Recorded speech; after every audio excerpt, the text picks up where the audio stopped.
Hi everyone, I'm Krylios, Team Rayceen Productions MC and producer.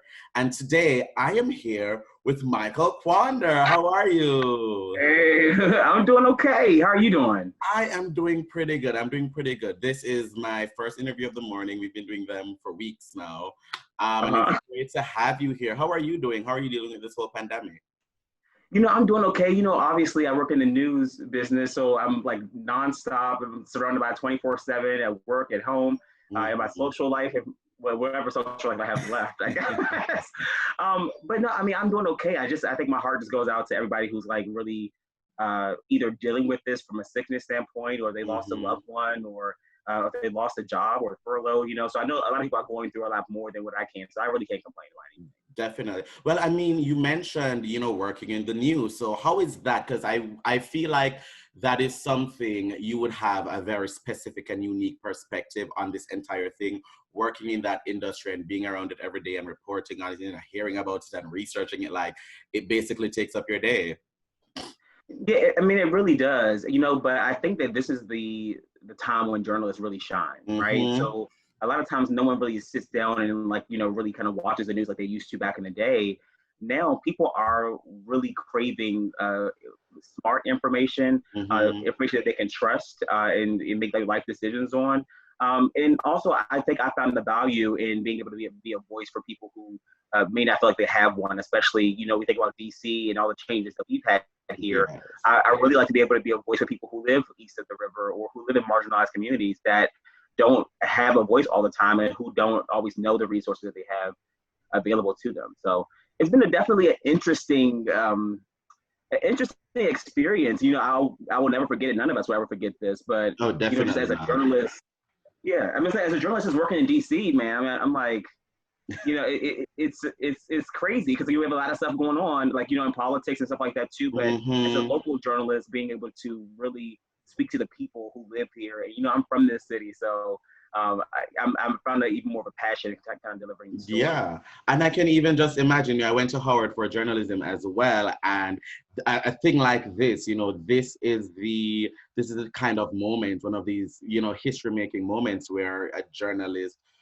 I mean, I don't want to say thrive because it's an unfortunate moment, but it's one where everything that you've worked for, everything that you've learned, and you put it into hyperdrive almost. You know what I mean? So I can imagine that it must be very crazy for you at the moment. So a fun question, I guess, a little bit. I was on your Twitter and I saw that you said you were watching Insecure. You said that you feel like you're the male Kelly. Tell me about that, because I found that very interesting and funny. Tell me about that. Yeah, well, if you all watch it, so I just got into Insecure, and I'm like Mm-hmm. watching, I'm like, oh, this girl is like very much like me and my personality because Mm-hmm. obviously there's the professional side of all of us, right? So I know Yeah. how to go in the news and deliver a serious report, but at the same time, I keep it as real as I can, like, Yeah. and but also like to have fun, like to have a good time. And I Mm-hmm. think that she is somebody who just embodies all of that. Like she's still successful in what she does in her career. She has it, but she's always like real. And I think that Yes. for so long I strive to get to that point. I don't know if I'm as real as her because I don't say as much as I want to say, but I definitely don't bite my tongue as much as I used to. And it's a very freeing space to be too. Oh, I love that. I wonder what character you most identify with. Honestly, I think at this point I really do identify with Issa, and it's not even because I think I'm the protagonist in my own story, but Okay. but I just feel like I've been identifying with Issa in a way because I think this point of the show kind of captures her going through this transitionary moment in her life, and I felt that way for about 2 years now. So a lot of the things she's dealing with, relationship wise, career wise, all of that, I kind of definitely identify with it in that way. You know what I mean? So tell me, what is something that you are looking forward to, during this year, this summer, this spring, that got canceled or postponed or put off because of coronavirus? Everything. Like I don't know, like I was looking forward to taking some trips, going to some Mm-hmm. beaches. Here in DC, I was really looking forward to Capitol Pride this year and Oh, kind of see me how that too. was going to go. Mm-hmm. I had such a great time last year in New York Pride, like World Pride. So I was like looking forward to those moments. But then also just like, I'm part of a kickball team. So like, our season got postponed to the fall, hopefully. So I mean, I was looking forward to like just those memories that the summer typically brings, like those trips and those Yeah. things that I probably will not end up doing this summer because of everything being postponed and shut down. Oh my goodness. So No. with your news expertise, tell me what do you see the next 10 months looking like? It all depends. I would not have imagined that we would be here, at this point right now. So it's hard for me to predict, and I don't want to like assume things. But like the Hmm. way that things are going, there's new information coming out all the time, and then you have certain areas like governors like opening back up their states and people opening Hmm. back up their cities already. And I don't know if it's happening too soon. And so that always in my mind, I'm thinking like, well, this is going to prolong things now, right? And so I think science is going to continue to break through every day, every week, every month, hopefully, and hopefully it will end. It'll be. I want to be optimistic and say that we'll be cleared up in the next 10 months. But I think that life will definitely look different for a lot of us, even coming out of this too. The way that we work, the Definitely. way that we socialize, the way that we live.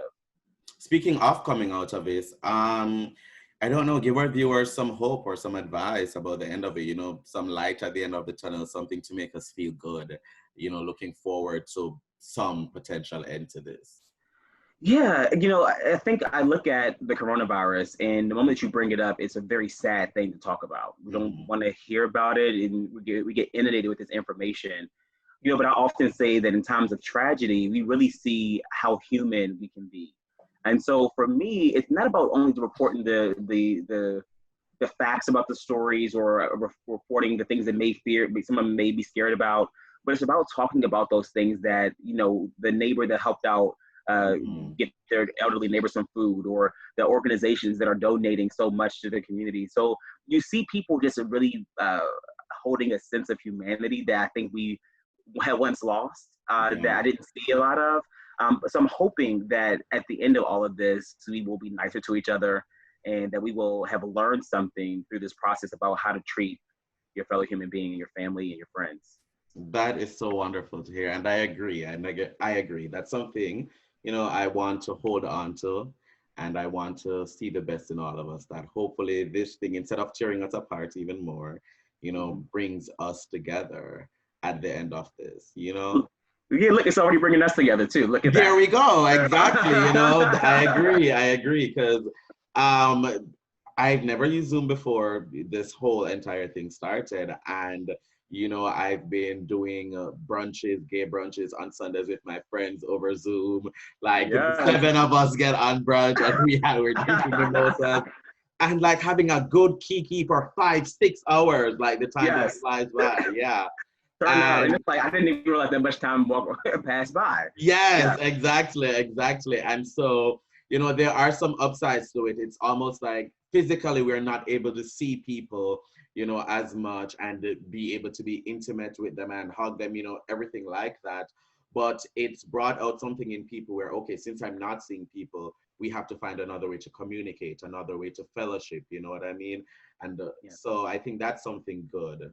That's the perfect way to think about it too. I think a lot of us can talk about the things that we can't do, right? But like, Hmm. what can we do? And there are things that you found out, like let's have a brunch, let's have a Yes. Zoom happy hour, and I want to still socialize with my friends.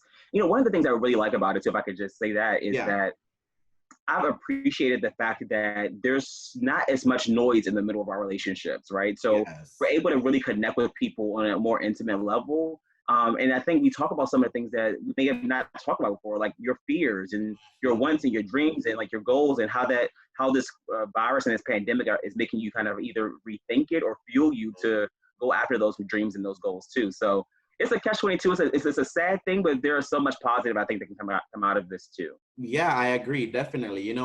Before 2020 started, I kind of looked at the year as almost, we were entering a new decade. So I was thinking it's the start of a new era. It's the start, I was really feeling that. And honestly, through the coronavirus has came through and made it just like, oh, honey, this is a new era. Like everything will be changed. And not only for the world and the earth at large, but as individuals personally, I feel like a lot of us will be changed by this. on a very individual level as well. So it's really interesting times we live in. Really. It is. I tell people, just keep smiling, keep pushing through, find something deep inside of you that will continue to make you push forward. I know this can be hard for a lot of us. Heck, my own anxiety has been like shot through the roof, like several times throughout the Honey. right.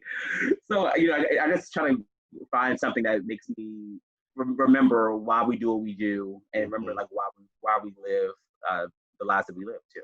Definitely, 100%. And so, if our viewers want to catch up with you and get your words of wisdom and news and all of that, how can they do that? All the things. Okay, so I'm a morning reporter at WUSA 9. I'm on every morning during the week from 5 until 7 o'clock.